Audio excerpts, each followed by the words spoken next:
పత్రికలు పెట్టుబడిదారుల చేతుల్లో ఉండడమే పాత్రికేయం ఎదుర్కొంటున్న అసలు సమస్య.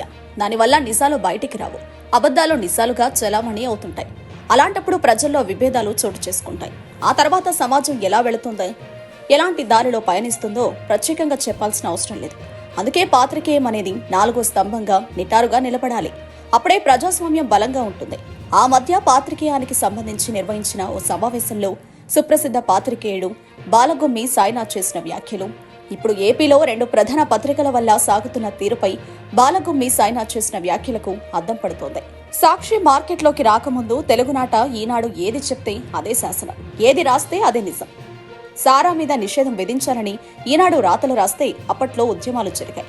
సారాపై నిషేధం వద్దని పిలుపునిస్తే మద్యం షాపులు ఓపెన్ అయ్యాయి. ఎన్టీ రామారావుని భావి ముఖ్యమంత్రిగా ఎన్నుకోవాలని పిలుపునిస్తే జనం పొలోమని ఓట్లు వేశారు.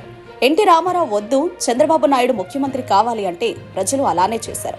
సో ఇక్కడ ఈనాడు తనకు అనుకూలంగా మళ్లిన ప్రతిసారి జనం తమ అభిప్రాయాన్ని మార్చుకునేలా చేసింది కూడా.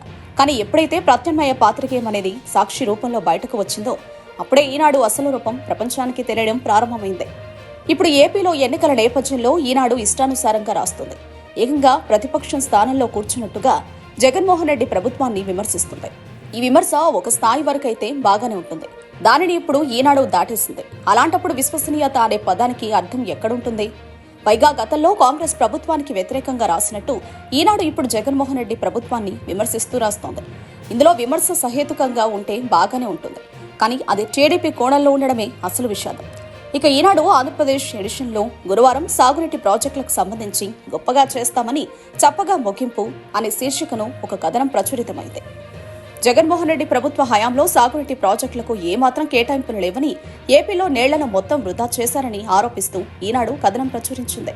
ఈనాడు రాసింది కాబట్టి దానికి సాక్షి కౌంటర్ ఇచ్చింది. సాక్షి బలమైన ఆధారాలతో కౌంటర్ ఇచ్చింది. గొప్పగా చేసిన పచ్చరాతలేనా అని ప్రశ్నించింది.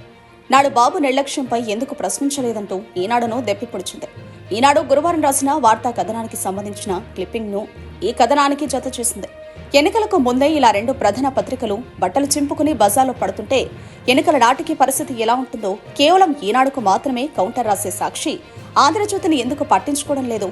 తోక పత్రికను లైట్ తీసుకుందా, లేక రాధాకృష్ణతో ఊదు కాలేది లేదు, పీరి లేచేది లేదు అనుకుంటుందా?